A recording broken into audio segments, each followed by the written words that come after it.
Good afternoon, everyone. Thank you so much for joining us. My name is Katie Poser. I'm the Outreach Librarian for the NOAA Central Library and will be your technical host today. Today we have Jay Standring, who is the NOAA AGO SSAD, Professional and Technical Services Branch Chief, or ProTech. Today we are getting an update on the professional and technical ProTech services. This presentation will provide a status of the ProTech domain acquisitions program. And Jay Standring joined NOAA as the Professional and Technical Services Branch Head in November of 2016. So he's been here a little while now. And his previous civil service career was with the Department of Defense, Navy, and Marine Corps. So Jay, take it away. Hey, thank you very much. So good afternoon or good morning to all of you out there in TV land, I guess. Thank you all for your time today. Thank you, Katie and library staff, and of course, thank you to my fantastic ProTech team. So with that, this brief is intended for all audiences, internal and external to NOAA. Nothing we talk about today will be procurement sensitive. However, I cannot address any questions about task order competitions or any ongoing procurements. And we'll provide you a background of the current program, especially because we realize we've got some new employees in NOAA. So getting the background on the program and the current program is probably useful for you all, as well as what's going on with ProTech 2.0. So no surprise, I'm not going to read the slide to you, right? But NOAA primary objectives: make sure we're collecting good data, make sure we're sharing good data, make sure that we're assisting with the economy, which obviously the fisheries line office and fisheries domain plays a huge role in, but also our clients, NESDIS, fisheries, National Ocean Service, National Weather Service, in all their missions. And what are AGO goals? So the Acquisition Grants Office, we have to balance mission support with our fiduciary duty, right? So we support all the NOAA missions. We also protect the public interest. We want to spend those tax dollars wisely. We seek efficiency and effectiveness, and we operate with integrity and transparency. And on the management side of the house with AGO, we're trying to move just from service delivery, right? Just giving you an RFP and a contract award to core competency. How do we help you through the entire acquisition process to include life cycle management of those contracts? We support all the line and staff offices NOAA, but we also try and build those industry partnerships with our valued contractors, our NOAA affiliates, without whom which we could not accomplish our mission. And we've been doing this through strategic sourcing, which is part of what the ProTech program is part of, in our engagement with industry. And we want to move beyond just formation of contracts to management of the contracts. What are some of AGO's challenges? Well, certainly assisting our program offices with requirements definition and validation, with independent government cost estimates. It's critical we get those two pieces right as we move towards acquisitions. We frankly do a lot.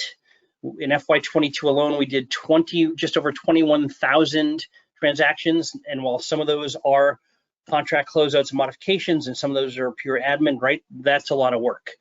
We put $1.86 billion on contracts in FY22. We've seen funding increases in FY23, and perhaps we'll see those similar ones in FY24. And not to forget the grant side of the house, right? AGO, the grants folks themselves, I think, did something close to $3 billion in grants last year, which is just amazing. So what do we also have to focus on with our clients, right? Spend analysis, sourcing, streamlining our processes and our schedules. And also the fact that our clients are different program line and staff offices, right? Each operate a little bit differently, and so some are centralized, some are decentralized, and so how you reach out and support those clients can be a little bit different. So one of the solutions to those AGO challenges is ProTech. So the Department of Commerce approved the original ProTech AP back in 2015. We became a mandatory program for NOAA in 2019, which was, if my memory serves me correctly, after 2 of the domains were awarded, and we were about to award the 3rd domain, and we knew the 4th domain would follow. Our 4 domains basically bucket our services contracts needs aligned with the major mission areas and the 4 major line offices of NOAA: satellites, fisheries, oceans, and weather.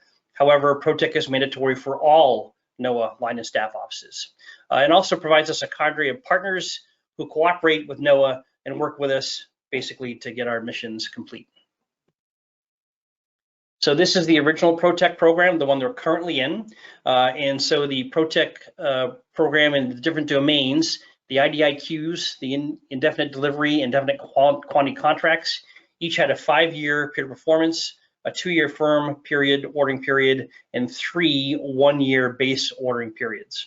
But task orders issued under that last option ordering period, right, option period 3, which is really the 5th year, task orders themselves could last for up to 5 years. So it's really a long-term program. It's a 5-year period of performance, but really it's close to 10 years in each domain when you factor in the fact that those task orders could be awarded in the last option year. There's a $3 billion total shared ceiling shared by all 4 domains over the entire period of performance of the contracts. And we work with our NOAA clients, line staff offices to transition service contracts that were for scientific and technical professional needs that were prior to ProTech as those, and we work to transition those into one of the 4 ProTech domains. I want to talk about the Small Business Reserve feature. This is under current ProTech, or as we can also call it ProTech 1.0. Those contracts were all full and open, which meant large and small businesses could compete, but we had a Small Business Reserve feature in each of those. I don't need to talk about the satellite domain because the original ProTech Satellite 1.0, that performance ended December of last year. But as you can see with the current 3 domains that are still working under ProTech 1.0, for the Small Business Reserve, we had a goal for up to 75% of the prime awards would be to a small business or a further socioeconomic category. And as you can see for the fisheries domain, we just slightly missed the goal. We went with 71% with small businesses. Oceans domain, we didn't meet the goal at all. It was a 50-50 split. However, we expected that due to our spending analysis. And that was not a surprise, and that was addressed in our acquisition plan that out of all the 4 domains, Oceans may end up with more large businesses than the other 3 domains. And then, of course, we have the weather domain. Missed the goal there a little bit, just under 60% with small businesses, but I think you'll see in my presentation later on that small businesses have done quite well under ProTech 1.0. So for those of you who know employees, we had 2 acquisition alerts concerning ProTech. First is when we released our ProTech Task Order Streamlined Acquisition Plan. It's a 5-page acquisition plan, and out of those 5 pages, 1 is a milestone schedule, 1 is the signature page, and 1 is the title page. So it's really just 2 pages of data, and most of it is you just select tick boxes, and you may have to put some data into some of the boxes there, or maybe append a page or 2. But it's really a very small requirement, and we hopefully we're seeing that folks can use it, and they can use it kind of speedily, and it's easy to review and hopefully approve. That ProTech Streamlined Acquisition Plan, by the way, has been approved under the ProTech 2.0 life of the contract, so that's with us for long term. And then, of course, our mandatory use policy, which we put out in 2019 as well, and it ProTech the task orders and the contracts are required, mandatory use for everything above the simplified acquisition threshold.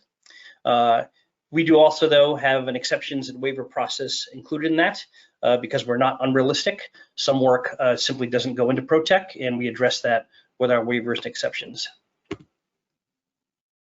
I get this question quite a bit, so I put a slide together, and it was for the original ProTech program. Companies were concerned, and they said, if I don't win a ProTech Prime Award, or I'm not on a team with a ProTech Prime awardee, am I shut out of ProTech business for 10 years or forever with NOAA? And our answer was certainly not. So on each of the domain pages, and I'll show you our ProTech public website at the end of the presentation, each of the domain pages has its own domain-specific area where we post things that could be of interest to companies who want to do business with NOAA. We post our task order award report, we post our task order forecast report, and the periodicity of when those get updated is different per domain because some domains like satellites have fewer requirements, but they're higher dollar amounts, whereas fisheries have a lot more requirements, but at lower dollar amounts. And that way, companies who want to do business with NOAA can take a look on the domain-specific pages and see who the companies are that are the ProTech Primes and what size standard the companies are, and maybe click on their website and see what they're about. And if those companies take a look at the task order forecast and say, hey, we're pretty strong in these areas, they can then reach out to the ProTech Prime awardees and propose a teaming arrangement. And I know in at least a couple of cases that has worked and worked well for the entire life of ProTech 1.0. So that is something that we do for those companies, and we hope that we'll find value in it currently, and we know there is in ProTech 1.0 and under ProTech 2.0. We also post our DOC quarter report to our website, and that is a report. Of course, it's a 3-month look back. It's the prior quarter, but it just gives the overall program status, where we are in spend, what companies have been awarded the number of task orders, and you can see the money value to those. It also breaks out how we're doing on contract types, whether they're firm fixed price, whether they're hybrid, whether they're time materials, and also talks about the socioeconomic standards, like how much of the money we're spending for large or small businesses or a further socioeconomic category. So here's our task order data as of fiscal year 23, end of Q3, and this data is on our ProTech public website. We posted the DOC quarter report either last week or the week before. So we're just almost even Steven, right? $3 billion shared ceiling, and we've spent just over $1.5 billion, and our ceiling remaining is just under 1.5. So no concerns with ceiling whatsoever on ProTech 1.0. And you can see the task orders for at the end of Q3 for fiscal year 23. Fisheries domain, again, they have more task orders normally than the other domains awarded because they have more requirements. And they had 12, oceans had 6, weather had 7. Just under 15 million obligated, and just over 66 million total value, if all the options for those task orders are exercised. So for those of you who are new to NOAA, or for those of you who are new to ProTech, how does ProTech help, right? So we developed a ProTech Program Management Office. Each of the domains has a dedicated program account manager, rather a domain account manager, and they also function as the core at the IDIQ level. And those folks assist our line and staff offices and AGO, our fellow sister acquisition divisions, with requirements development. Again, IGCEs, we perform data analysis and spend and cost analysis. We like to think that we're staying on top of things. So when we give you an IGCE, it's basically based on pretty recent task order award data, which we track. So we have up-to-date costs as to what services should cost recently in our NOAA sphere. We provide training and tools to NOAA clients and all of AGO, and we're hopefully going to try and streamline our oversight and focus more on process improvement to get the performance quality that you want, and hopefully to reduce acquisition timelines. We're working some of those things into the ProTech 2.0 program as well. And we engage heavily with our ProTech Prime contractors, and we do that on an ongoing basis. At least annually, we reach out to them formally and ask them to tell us if their capabilities have changed, and they should update us on that, so we're aware of it. But we also, my program folks, especially account managers and the contracting officers, are in contact with practically all of our ProTech Prime awardees at least once a month, and sometimes much more than that. One of the things we do for our ProTech, rather our NOAA clients, is we can basically perform your market research for you. And what do I say about that?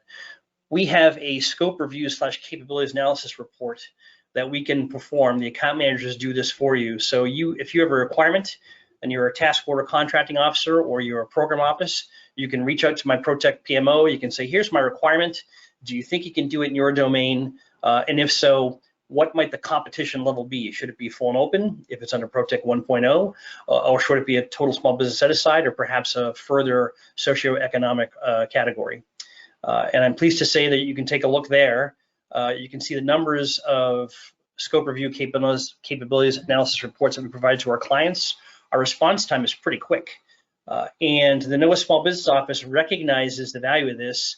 And in some cases, this can suffice for your market research if you choose to go ProTech. So basically, as you can see there, your market research phase is pretty much under 5 days, in some cases under 4 days, that we've done for you. If for some reason a contracting officer or program office thinks that the scope review or the capabilities analysis report doesn't meet their needs and they want some more data, we can do market research. We can reach out and do an RFI to the ProTech primes in that domain and gather more data, and we can do that for you. We can do it rapidly, and we can provide all that data to the task order CO or to the program office. And we hope everybody finds that helpful. Other ProTech tools that we offer, we do a best fit analysis. So if a program office, line or staff office doesn't have their own domain, or they have their own domain, but they're not certain that their requirement would be best suited for their current domain, we can do a best fit analysis across all 4 domains and provide a recommendation to the task order CO and the program office as to which domain might find the best chances for success in performance across the entire ProTech program. As I mentioned, we have an independent government cost estimating tool. We track recent invoices, and so we can give you a very accurate IGE with recent data. We also can do invoice tracking for you, and we can put together a quad chart that shows where, especially for cost type contracts, where the funding is, where you are compared to your ceiling. And we can also take a look at some invoices, and Department of Commerce has a current focus on transitioning some time materials and labor contracts to firm fixed price where and when it makes sense. So we can actually use this invoice tracker to provide you with some slides that shows for a given labor category that the work that they've been doing over a couple of years is kind of steady state, and so that perhaps that work can transition to firm fixed price. But the data could also show you that you have kind of erratic levels of requirements or effort, and therefore those areas would not be considered a wise move to firm fixed price, because you really can't plan for that level of effort. So we hope people find that helpful as well. And of course, we meet with our NOAA clients, we meet with our ProTech primes, we can perform industry days, we can set those up, we can do reverse industry days, we can facilitate any meetings with ProTech prime vendors. Happy to do so. So this is just a picture of the front page of our ProTech public website. And there are 2 websites. There's the ProTech public website, which no surprise is for the public. And then for NOAA internal folks, especially AGO, we have our ProTech/SSAD internal site. And there's more data located there for government folks, really more policy type stuff, templates and how-to guides. And we just decided those things resided better on the internal site. But we think you'll find a whole bunch of relevant and helpful information on the ProTech public website. This is just a sample of what one of the domain pages looks like, and I apologize for the horrid picture, but I'm not that good technological wise. But basically, each of the domain pages follows the same sort of format, right? So it talks about the domain, then there is a link towards the task areas for the contracts. There's a link for the task order procurement forecast. There's a link for the awarded task orders. There's a link for the contract holders that I already mentioned to you about. There is a link for the master contract, and there may be some other details that different domains have for links for that are separate from the other ones, but they tend to follow the same format. We hope you find that all helpful. I mentioned the internal site. So this is a picture if you're a NOAA internal employee, rather federal employee, especially if you're in acquisition grants and you go to our SSAD home site. This is the page on that with various links, again, for each of the domains, and then some reports and some other helpful data. So I know some folks are very interested in what's going on with ProTech 2.0. So here are the answers, right? So same 4 domains as the current program: satellite, fisheries, oceans, and weather. The AP was approved in October of 2021, I think that is right there. No change, mandatory program for NOAA, Department of Commerce where it makes sense. However, our total shared ceiling for ProTech 2.0 is just under $8 billion, and that's a huge increase. And that is because, follow-on bullet, we thought it would be valuable for these long-term partnerships and really for NOAA to not have to go through a huge acquisition effort like this every 5 years. So we asked for approval to make the period performance for 10 years under ProTech 2.0. So the IDIQ contracts have a 5-year base ordering period and a single 5-year optional ordering period. So that's obviously a big increase. And just like under ProTech 1.0, if you award a task order in the last year of the 5-year option period, that task order could have a life of almost 5 years. So really, ProTech 2.0 is a 10 to 15-year partnership with our NOAA clients and our prime awardees. All 3 ProTech 2.0 domains so far that have been competed have been total business, small business set-asides. So unlike ProTech 1.0, you're not going to have large businesses as prime awardees. However, all is not lost. We are fairly certain, and we know that some large businesses that were in the different domains under ProTech 1.0 has simply joined some of the small businesses as part of their teams under ProTech 2.0. The weather domain, we have not officially announced whether or not it's going to be a total small business set aside or not, but the other three were. And you can follow that data on our ProTech quarterly reports that we have on our public website to kind of see where we're going. But it's no surprise that so many of the task orders in each of the four domains have been small business set-asides or another socioeconomic category, that it just made sense to make the ProTech 2.0 program a total business, small business set-aside. We're also pleased that we've been heavily involved in acquisition innovation for two reasons. One is just to do things smarter and to do things faster if possible. So for ProTech 2.0, we've used some innovative acquisition techniques. We certainly have been very open and transparent with all the commercial vendors or potential vendors that are out there. We hosted industry days. We posted our statements of work and requested industry feedback on that. We developed some innovative evaluation tools internally. We have a two-phased evaluation where companies would come in and self-evaluate themselves on phase one, which we then validate. We would then issue advisory down select notices for phase one. And the reason we did that was because if you're doing total small business set-asides, it's no surprise that some companies, if they're really, really new to NOAA, they just may not be able to provide what we would like to see in the ProTech program. So once we get through the phase one, you may tell some of those companies, we're advising you not to proceed to phase two based on what we saw in your phase one response. And that's twofold. We want to save time, and we don't want to have government evaluators evaluate a response that may not really make the mark.